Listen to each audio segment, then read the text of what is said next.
नमस्कार, मैं ज्योति श्रीवास्तव। आप देख रहे हैं सी न्यूज भारत। वक्त हो चुका है बुलेटिन का। इस बुलेटिन में बात करेंगे आगरा की, जहां बंद मकान में लाखों की चोरी और लूट करने वाले गैंग का पुलिस ने किया खुलासा। आगे बात करेंगे फिरोजाबाद की, जहां जिलाधिकारी ने अंतर्राष्ट्रीय युवा दिवस पर मेरी माटी मेरा देश के तहत बच्चों को पंच प्रण की दिलाई शपथ। साथ ही आगे चर्चा होगी रामगढ़ की, जहां माही रेस्टोरेंट के मालिक रोशन साहब हत्याकांड का पुलिस ने किया खुलासा। इन तमाम खबरों पर विस्तार से करेंगे चर्चा। आगरा कमिश्नरेट के थाना न्यू आगरा क्षेत्र में बंद पड़े मकान में चोरों ने लाखों रुपए की चोरी की घटना को अंजाम दे दिया। थाना प्रभारी राजीव कुमार सिंह ने अपनी टीम के साथ मिलकर चोरी की घटना का जल्द ही खुलासा कर दिया।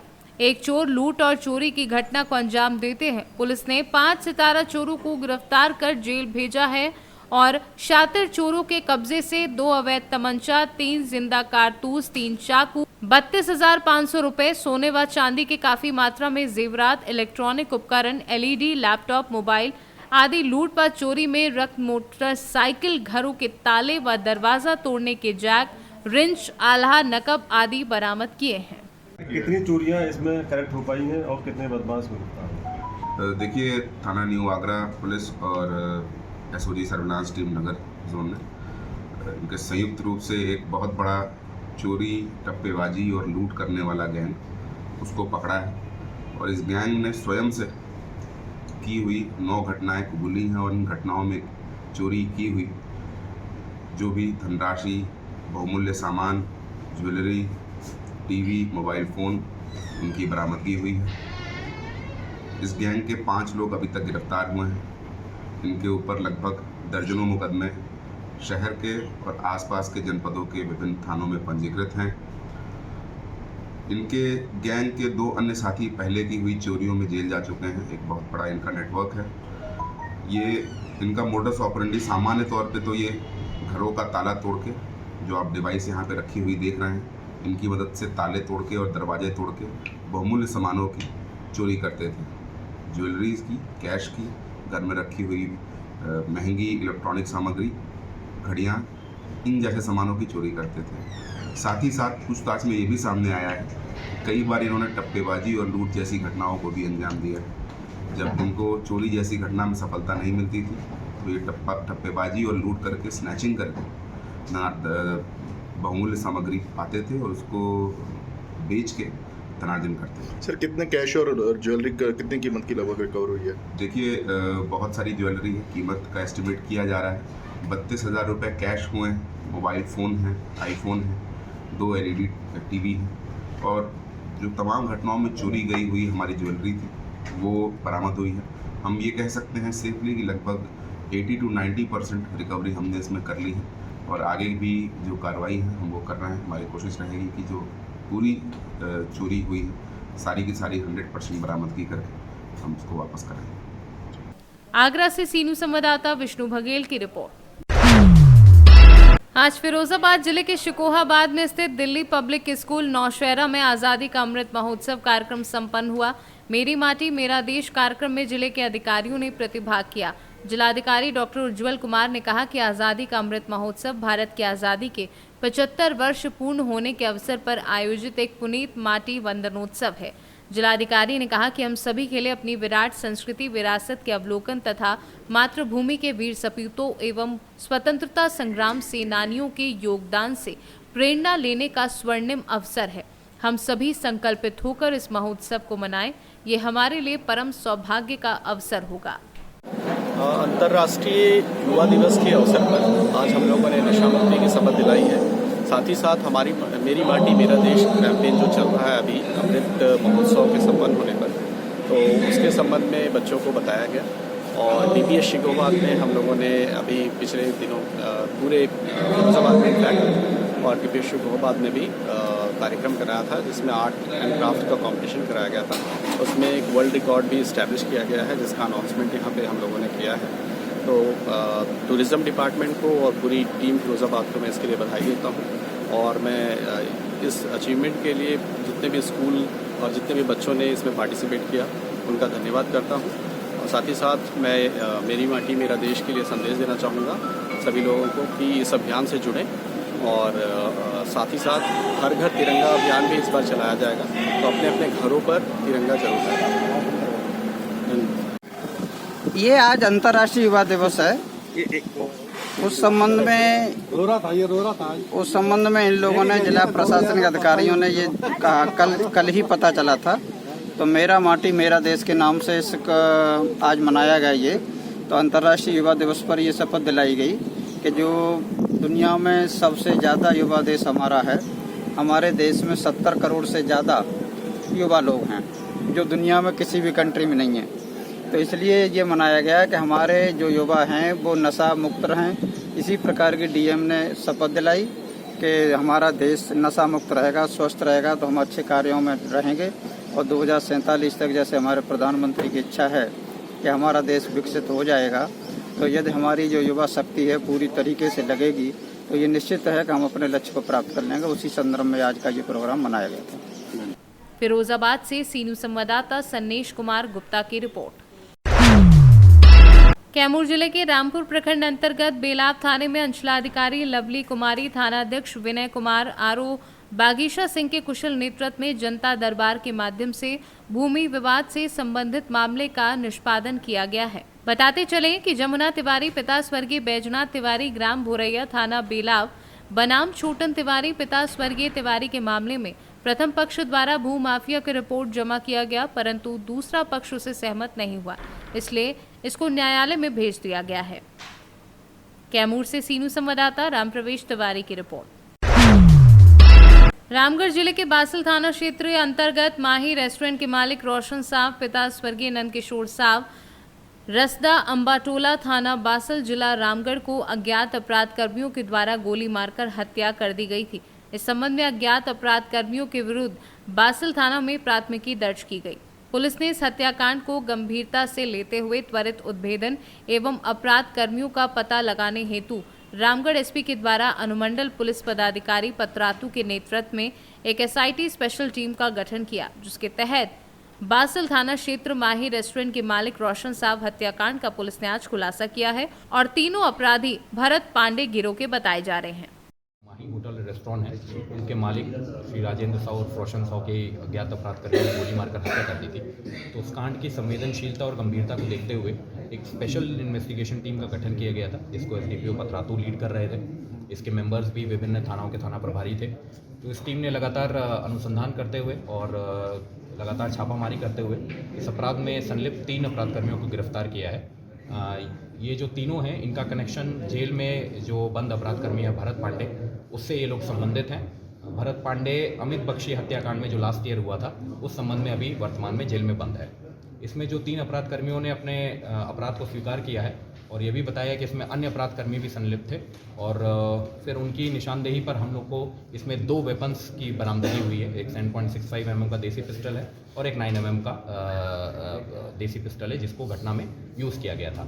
जो घटना में अन्य संलिप्त अपराध कर्मी हैं, उनको पकड़ने के लिए लगातार छापामारी अभी भी जारी है और जो बाइक को यूज़ किया गया था उसको भी पकड़ने के लिए छापामारी चल रही है। इनका पहले का इतिहास वगैरह सर? इनका पूर्व में भी आपराधिक इतिहास रहा है। जो 3 में से 2 लोगों को हम लोगों ने पकड़ा है, उनका तो आपराधिक इतिहास रहा है। एक व्यक्ति का आपराधिक इतिहास के लिए हम लोग अभी और खंगाल रहे हैं, बाकी थानाओं से भी उसकी डिटेल्स ले रहे हैं। जो जहाँ तक कारण की बात की जाए, इसमें कई कारण थे। पहला कारण जो था कि जो मृतक थे वो कुछ ज़मीन की डील वगैरह में इन दूसरे जो इसमें एक्यूज़ड हैं उस पक्ष से उनका कुछ विवाद चल रहा था पैसे के लेन देन को लेकर। उन्होंने कुछ नए काम भी शुरू किए थे, जैसे बालू और मटेरियल सप्लाई का काम, उसको लेकर भी कुछ विवाद चल रहा था। कथित रूप से जो मृतक हैं उनका संबंध एक उसी इलाके में एक संगठित अपराध गिरोह के साथ था और जिसको लेकर इन लोगों में और आपस में मनमुटाव था। तो ये सारे रीजंस को एग्रीगेट करके इस घटना को कारित किया गया है।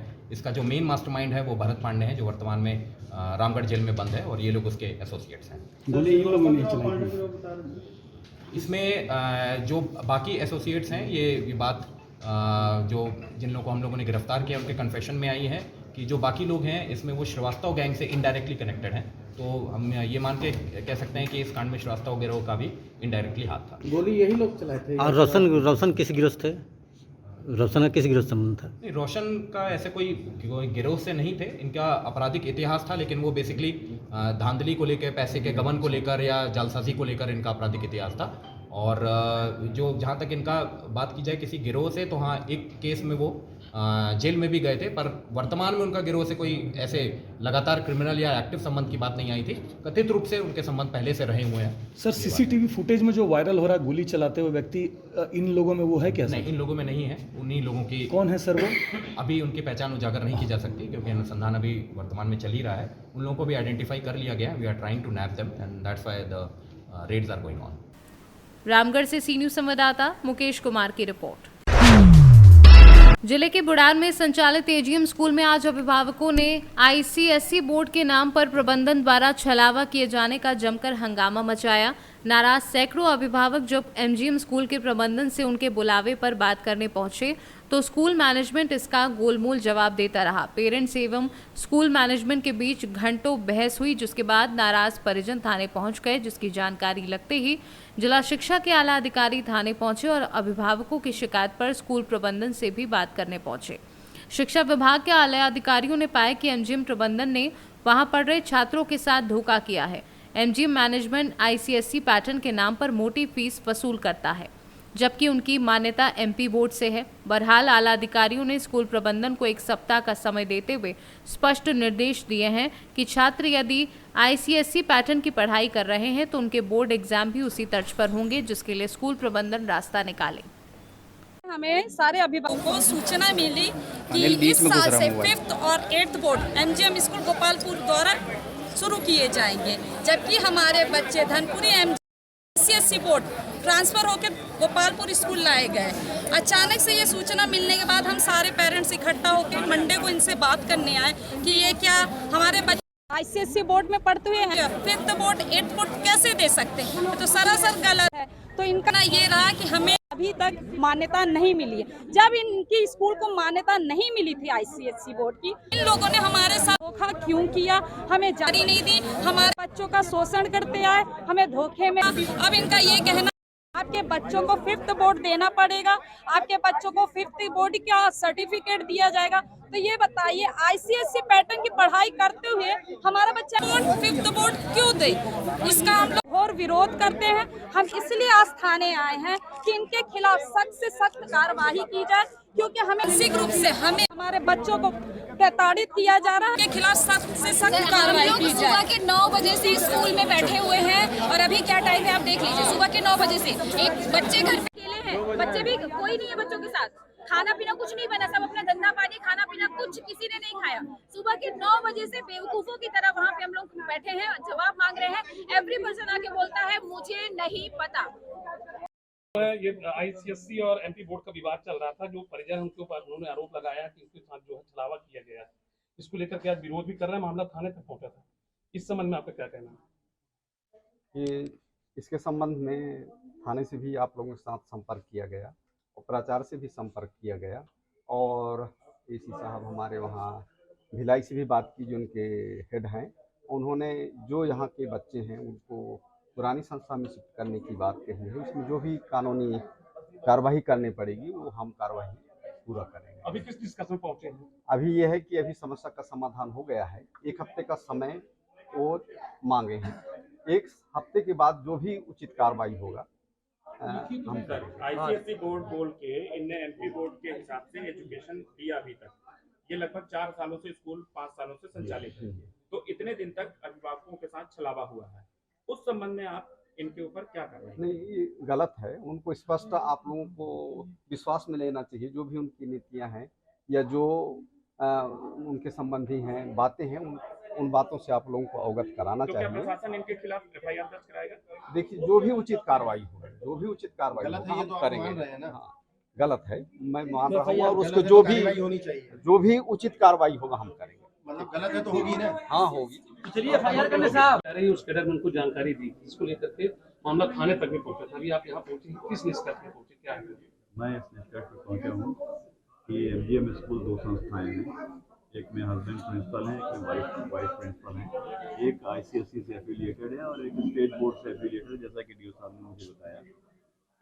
बच्चों के पेरेंट्स चाहते हैं कि उनको जानकारी नहीं थी, उनको लगा वो दोनों सेम स्कूल हैं और उनको मार्कशीट आईसीएसई की, सिलेबस आईसीएसई का और पूरा जो लाभ है वो ICSE स्कूल्स का मिलना चाहिए था। इसलिए मैंने इनके दोनों प्रिंसिपल के एक साथ मीटिंग की, DO मेरे साथ थे और जनप्रतिनिधि और माननीय पत्रकारगण भी साथ में थे, और इनके हेड ऑफिस भिलाई में मैंने बात की। इनके जो एजुकेशन ऑफिसर हैं उनसे मैंने कहा है कि आप इमीडिएटली इन बच्चों को ICSE में शिफ्ट कीजिए, और जो भी यहाँ से ग्रांटीनेट माने जो भी ग्रांट होती है, जो भी परमिशन सीट के लिए परमिशन होती है, उसके लिए एक लेटर लिखिए। तो यहाँ से DO ऑफिस से DO साहब उस लेटर की कंट्रोलिंग बॉडी वो है, वो लेटर को फॉरवर्ड करेंगे और डिस्ट्रिक्ट एडमिनिस्ट्रेशन इनकी पूरी मदद करेगा। इन्होंने यस कहा है, प्रिंसिपल ने यस कहा है, 1 हफ्ते का टाइम मांगा है, 1 हफ्ते बाद DO साहब आपको फिर से ब्रीफ करेंगे। अब तक इनने जो धोखाधड़ी की है, जो भी छलावा हुआ है पेरेंट्स के साथ, उस संबंध में क्या कार्रवाई कर रही है जिला प्रशासन? वो मैटर थोड़ा सा अभी मैं उस पर कुछ नहीं बोलना चाहूँगा, क्योंकि अभी मैंने मेन मुद्दा था जिसके लिए मैं थाने से यहाँ आया था इनसे बात करने, वो मैंने बात की है। बाकी रिकॉर्ड चेक करने के लिए जिला शिक्षा अधिकारी ऑथराइज हैं, वो जो भी कार्रवाई करेंगे, मैं किसी भी प्रकार की धोखाधड़ी किसी भी स्कूल में होगी, वैधानिक कार्रवाई होगी, सीधी सी बात। FIR होगी सर? शहडोल से सीनू संवाददाता रजनीश शर्मा की रिपोर्ट। निषाद पार्टी के राष्ट्रीय अध्यक्ष व मत्स्य मंत्री संजय निषाद अयोध्या पहुंचे। इस दौरान उन्होंने मीडिया से बात करते हुए होने वाले 2024 के लोकसभा चुनाव को लेकर कहा कि 2019 में जब मैं आया था, सपा बसपा एक हो गई थी, जिसका सम्राट 30 सालों तक था।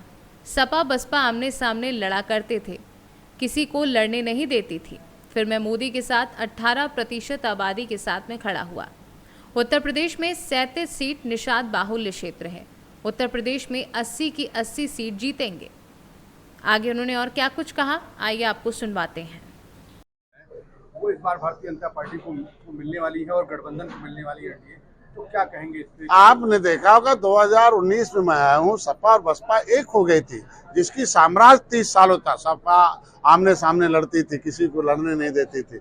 लेकिन जब सपा और बसपा एक हो गई 2019 में, अब मैं मोदी के साथ खड़ा हो गया, 18% आबादी निषादों का, तो आज के दिन में देख लीजिए क्या है, 37 सीट निषाद बाहुल है उत्तर प्रदेश में, जहां हम 3.5 लाख से ऊपर वोट हैं।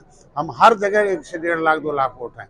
सब 80 की 80 सीट हम लोग उत्तर प्रदेश में इसलिए जीते हैं, हम लोग जनता के लिए काम किए हैं, बिना भेदभाव के काम किए हैं। इनके समय जब सरकार होती थी तो कैसे भेदभाव होता था, कैसे आज इन्होंने गरीबों को मकान दिया होता, गरीबों को अनाज दिया होता। सवाल ये है कि जिस तरह कहा जा रहा है कि यूपी में सबसे ज्यादा सीटें हैं लोकसभा की, ये 80 सीटें, तो क्या ये 80 की 80 सीटें भाजपा जीत जाएगी? अब देखिएगा, जो जीती थी सपा, जब मैं प्रभारी मंत्री बन के गया आजमगढ़, तो फिर हमने उपचुनाव जीता। ऐसे हमने देखो जो है आजम खां की जो सीट खाली हुई थी वहां हमने जीता, क्योंकि मुसलमान सच्चर कमेटी की रिपोर्ट चिल्ला चिल्ला के कहती है कि ये मुसलमान कांग्रेस और सपा का बटन दबाने के बदले गरीबी पाए हैं। अनाज हमारे मोदी जी दे रहे हैं, इलाज मोदी जी दे रहे हैं, मकान मोदी जी दे रहे हैं, और सुरक्षा मोदी जी इनके समय था दंगा होता था, आज जो है दंगा मुक्त प्रदेश है। आज दिन में सारे लोग अमन चमन से काम कर रहे हैं, सारे व्यापार कर।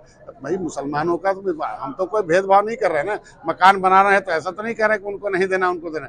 सब कुछ जो भी है सर्वे इन्हीं लोगों ने किया था, और सर्वे के आधार पर सब कुछ। तो हम आज के दिन में दलित, पिछड़ा, अल्पसंख्यक, सारे जाति धर्म के लोग हमारे साथ हैं, तो जीतेगा कौन? हम लोग जीतेंगे। कह रहे हैं कि 80 में हमारा है और 20 में बंटवारा है। जो 80% जो वोट है वो हम लोगों के पास है, देख लीजिएगा, क्योंकि उनके लोग भी हमारे साथ आ रहे हैं। किसानों की समस्या हम दूर कर रहे हैं। लोकसभा में कितनी सीटें आपके अनुसार से, अगर आप हम लोगों ने राष्ट्रीय राजनीति में हम लोगों ने तय किया है 80, 330 पार और एनडीए की सरकार। और उत्तर प्रदेश में 80 की 80 देखिएगा, समय आने पर 80 की 80 जीतेंगे।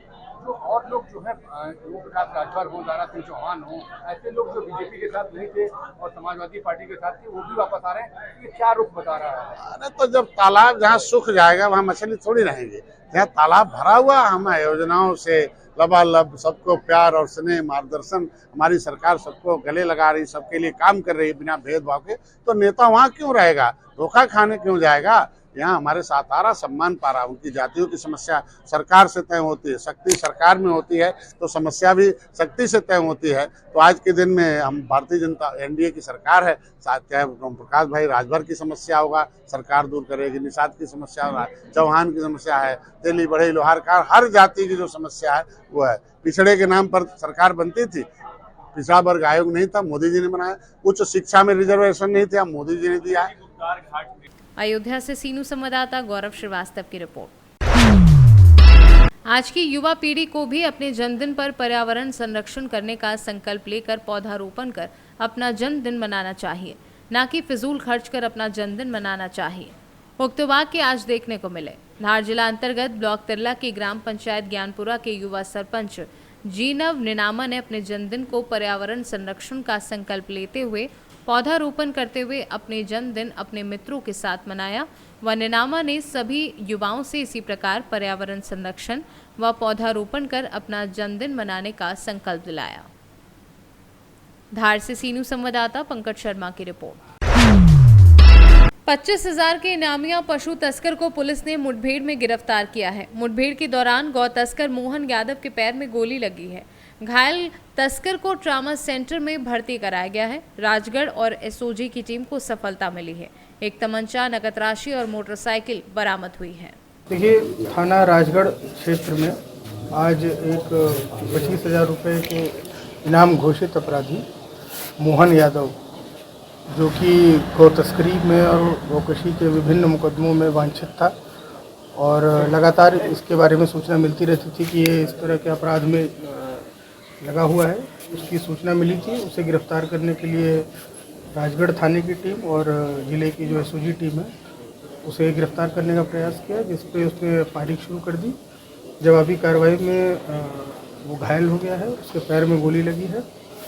उसे यहाँ तत्काल जो सीएचसी है वहाँ भर्ती कराया गया और उसके बाद उसे जिला अस्पताल में रेफर कराया जा रहा है। इसकी स्थिति सामान्य। मिर्जापुर से सीनू संवाददाता रजनीश सोनकर की रिपोर्ट। पन्ना में लगातार जिला अस्पताल की सुविधाओं की खबर मीडिया और न्यूज़ चैनलों के माध्यम से पन्ना कलेक्टर को मिल रही थी, जिस पर आज नवागत कलेक्टर हरजिंदर सिंह ने जिला अस्पताल का औचक निरीक्षण किया। जैसे ही अस्पताल के अंदर प्रवेश हुए, कर्मचारियों में हड़कंप मच गया। सबसे पहले वह जिला चिकित्सालय के शौचालय में गए और वहां गंदगी मिली। ड्रेसिंग रूम देखा, सब ठीक मिला। अन्य वार्ड देखे जो अव्यवस्थित मिले। सेंट्रल लैब में पहुंचे जहां लापरवाही पाए जाने पर नाराजगी व्यक्त की। डायलिसिस वार्ड भी देखा।